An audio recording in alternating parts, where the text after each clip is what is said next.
This year in 2022, there are many of us that have been talking about experiencing what seems to be losses in our lives.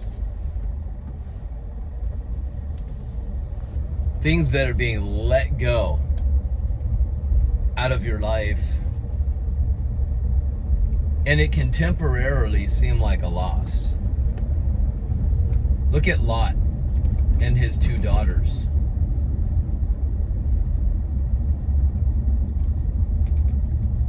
They listened to what they were told by the Lord, and they moved forward in their lives, looking ahead, not looking to the things behind. And I'm sure they lost a lot of things behind, including loved ones for sure. This man named Lot, he lost his very own wife.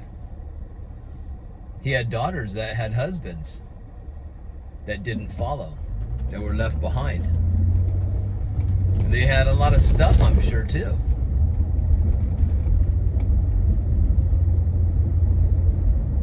Those things that were losses for them may have hurt for a while. I'm very sure of that.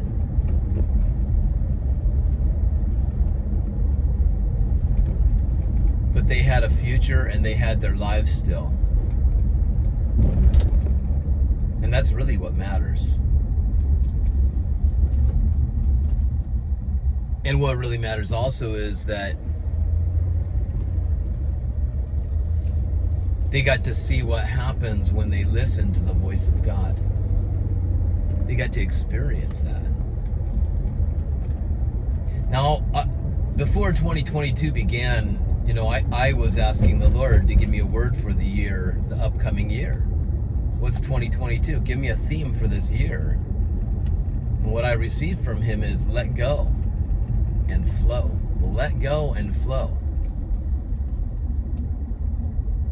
And there's so much I could talk about. I've been talking about with this, but one of the things that, because if you take a water hose and you put a kink in it, you are restricting the flow of the water. So you want to let go of that kink so the waters can flow. And sometimes we have kinks in our lives that prevent us from flowing. And some of those kinks are relationships. I compare these things to weeds that grow in your garden. People don't like weeds growing in their gardens. So some people, they cut the weeds at the surface so they don't see those weeds anymore. And it appears that they're gone, but they're not, because the roots are still in the ground, in the soil. And if the roots are in the soil, that weed will eventually grow back.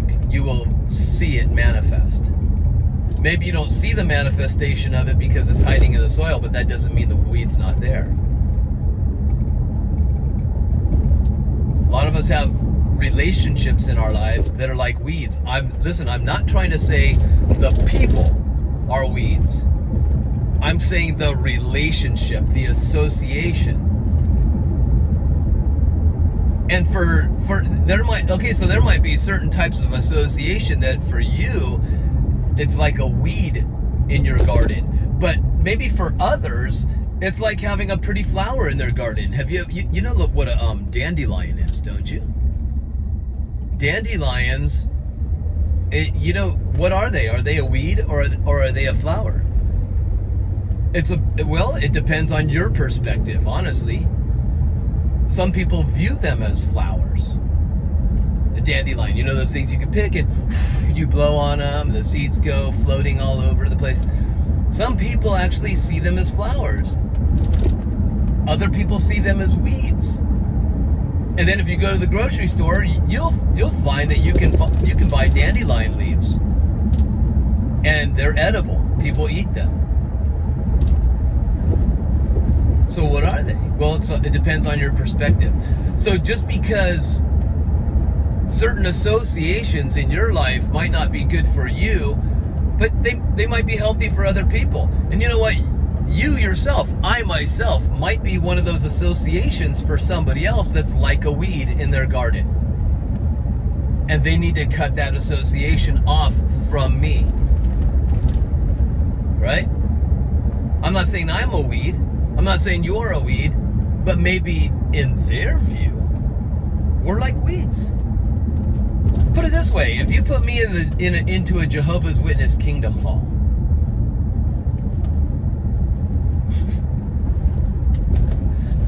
I'm definitely not a flower in their garden. I'm a weed in their garden. And they're not just going to want to surface remove me. They are going to want to cast me out. Throw me into the fire, cast me out, annihilate me so I do not ever exist again. Not only am I terrible for their garden, I'm terrible for every garden in their point of view. You understand? The only use a Jehovah's Witness can see me for is to be used by the devil to mislead other people. But what I want to tell you is so you might notice that there's a lot of things in your life this year that are being uprooted, and a lot of times those are associations, and those might be relationships, right? I've noticed the same thing in my life. Certain relationships, they are uprooted, and they no longer exist in my garden. Some of these relationships even have to do with family members, unfortunately, right? And a lot of you have family members as well, and it hurts at first when you lose family members. But some of us have family members that are just up to toxic behavior constantly. And unfortunately, there are family members that don't wish the best for you. So many of you know what I'm talking about.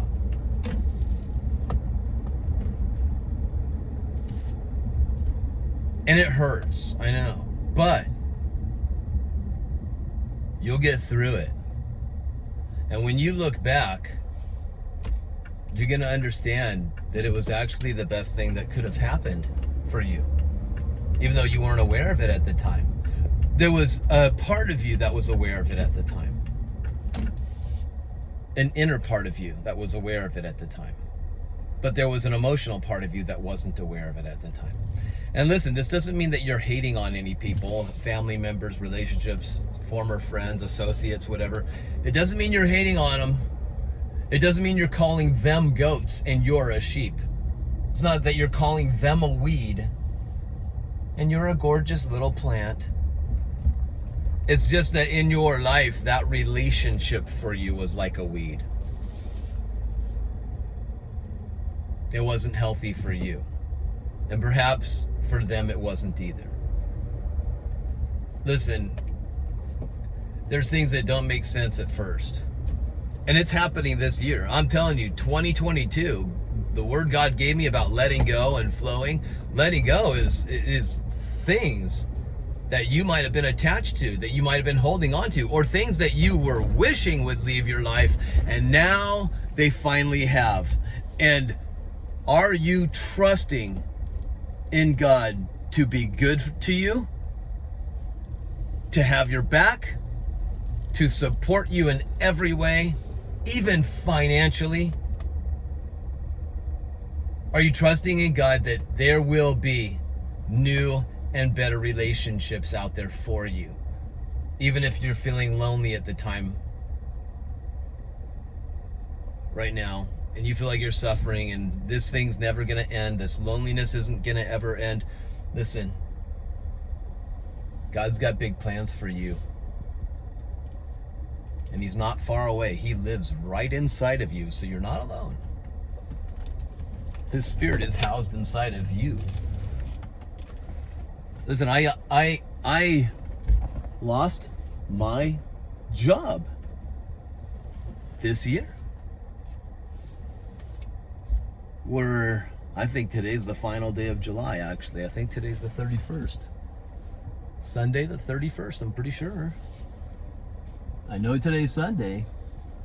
Pretty sure it's the 31st today, July 31st. April. The very end of April of 2022, I was fired from my job.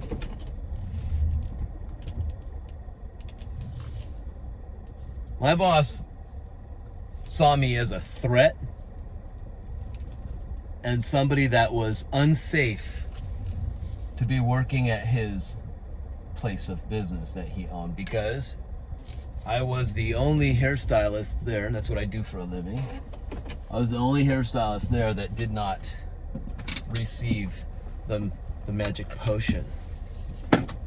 The potion that so many have been receiving this year and starting last year. I refuse to. I do not believe in it. So I stood up for my rights and I didn't receive it. So I'm not there anymore. So you can say, oh my goodness, poor you lost your job. No way. I'm gonna tell you something. That environment was toxic the entire time that I was there, as far as when he became the owner of the business. When I was there before, I was working for somebody else that owned the business, this man and his wife that were really amazing people, and they were believers, and they treated me right, really liked me a lot. And then when this other guy took over, he had so many agendas, and everything was based on his politics, his beliefs in life, and if anybody had anything different than what he believed in, cancel culture, he would shut you down, get rid of you, he'd argue with you. He said things in public that were just amazing. He went on the salon, had a Facebook page, and he went on there, and this is a place of business, and he told people that were customers, clientele for the salon, he announced on that Facebook page during the elections of 2020 that if anybody was electing for a certain Mr. What's that sound like? A trumpet, right? Trumpet. So take off the it, and what do you got? If anybody was voting for this person, he says, you are no longer invited to come into our salon, and we want you to unfriend us right now. Now, we are in San Diego, California, Southern California, and he thought he was going to get a lot of praise. He thought people were just going to praise him and cheer him on. I'm sure there was plenty that did. But what he didn't expect, that there were going to be others that said, okay, you want it, you got it. We won't come back anymore, and we will unfriend you. And the crazy thing is, he literally, this boss, he literally started crying, physically tears. He couldn't believe that so many people in San Diego were on that side. Now, he was married to another man, and his husband has left him and divorced him not too long ago. But before that happened, this salon owner said that if anybody voted for Mr. that Mr. President was going to force all people that are married in a homosexual relationship, he was going to force them to get divorced. This is what this guy was spreading. So, of course, if you were going to vote for this guy to be president, then you're not for the rights of two men being married. And he doesn't want nothing to do with you being in his salon, right? So, now, he never kicked me out of the salon.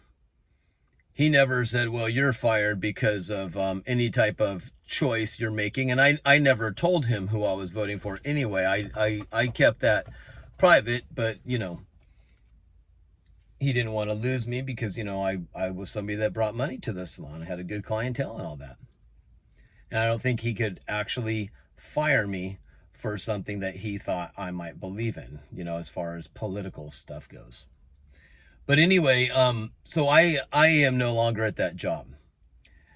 This is one of the things that I did not predict was going to happen for this year. But this was one of those things that was let go from my life.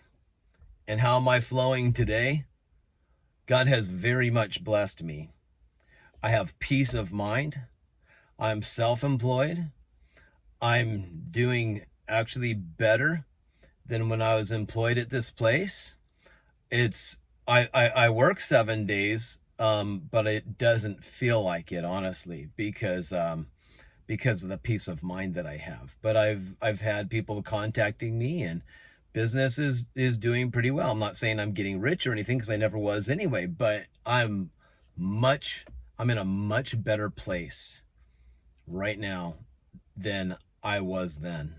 And let me tell you, and that's including even relationships, you guys. There are people in your lives that might be very toxic. You might be somebody like me. I don't do labels and stuff, but I found out that I'm an empath, what they call an empath, okay? If you ever study that stuff or listen to anything like that. And empaths, for some reason, draw narcissists into their lives. So if you've ever been with somebody in a narcissistic relationship where they are narcissistic, where everything's about them, they just take from you until you don't have finances anymore to give. Your time, they don't value. They want to suck all your time out of you, and all the time that you give them is still not enough, but they will never return that to you. They will never give you their time, honor you. It's all about their schedules, when they're available, when they're ready, when they feel like answering your messages, when you text them or whatever it is. You know what I'm saying? Have you ever been in a relationship like that with a narcissist? Like I said, not to label people, but I'm saying narcissistic behavior. Let's just say that. Instead of saying a narcissist, narcissistic behavior. Empaths, they absorb a lot. They absorb people's pains. They give time. They give finances. They listen well. They're very in tune with people. If people are lying to them, or deception, or even truth, they're very in tune to that, right? It was just something that's always been mine since I was a little boy. That's why I'm not a Jehovah's Witness anymore. God didn't just come and say, let me open your eyes here, touch your spiritual eyes and open them up. No, there were things in my life, and maybe it is a gift from God that he gave me as it being an empath. But there was things in my life since childhood that I didn't understand why we as Jehovah's Witnesses preach one thing, but then we do another. We tell others to do, but we ourselves don't do. Like we tell others to investigate their religious beliefs. You need to investigate it and make sure you're being taught the truth. That's what we told people when we went door to door. But guess what? We ourselves, we were not allowed to investigate our beliefs. We were not allowed to question things at all. It was forbidden. And if you dared to question things, you are quickly labeled as a threat. They title you as an apostate, the greatest threat to a Jehovah's Witness, right? Somebody that's an apostate, because an apostate is somebody that questions the leadership of the Jehovah's Witnesses, the teachings behind the leadership. You understand? So, I had this gift in me since I was young. Jehovah's Witnesses, they see it as rebellion. Oh, you're just a rebel. You're a rebel by nature because you dared to question things. But actually, it was enlightenment, and I'm glad I did, because eventually it was the truth that did set me free. I got to see the light, and the true light, and oh my goodness, I never looked back again. Once I walked away from that religious organization, I never looked back. I never questioned, did I make the right decision? Never once. So if you find that this year, a lot of things are being uprooted out of your life, see them as weeds. Please do not see the people as weeds. right? Let God decide on that one. But you can see those relationships, the associations, the jobs, whatever it is. There's a whole bunch of us that have lost our jobs this year because we refused to compromise what we believe in. And for those of you that have, I just want to say thank you so much. It's people like us that stand up for what we believe to be truth, what we believe to be right, what we think that we believe that God put in our hearts. It takes people like us to stand up against the bullying that is going on today. It took Joshua and Caleb to stand against all these other people that had caved into fear, that wouldn't enter the promised land because they didn't trust God, that it was a place that God was going to provide for them, protect them, be their strength, be their shield, be their armor, be their provider. They did not trust it. Even though God had proved himself to them over and over again, they didn't trust it. But Joshua and Caleb, they were different, and they trusted God. And it was their voices that stood out loud, that was like a trumpet sound, right? Do not fear. Yes, there's giants in the land, but we have the Lord Almighty. So you guys, you're like Joshua's and Caleb's out there. And I appreciate you, and so many others appreciate people like you. So whatever your losses are, count them as gain, my friends. That's truly what they are, and you will flow this year. Keep on trusting in the Lord. Even if you don't see what you want to see manifest, whether it be finances, relationships, whatever it is, even health things, you might not see immediately the manifestation of these things, right? But trust me, they are there like a root in the ground. I'm not saying a root of a weed. I'm talking about something good. A nutritious, edible plant in your garden. The root is there. It's just coming to the surface, and you might not see it yet, but it will bloom. So keep on being patient, right? Don't give up hope. And keep on trusting in God, in Yeshua. All right, you guys, I'm going to get going. I love you all. I hope this has blessed you, and I will see you next time, and I hope you all have a great day.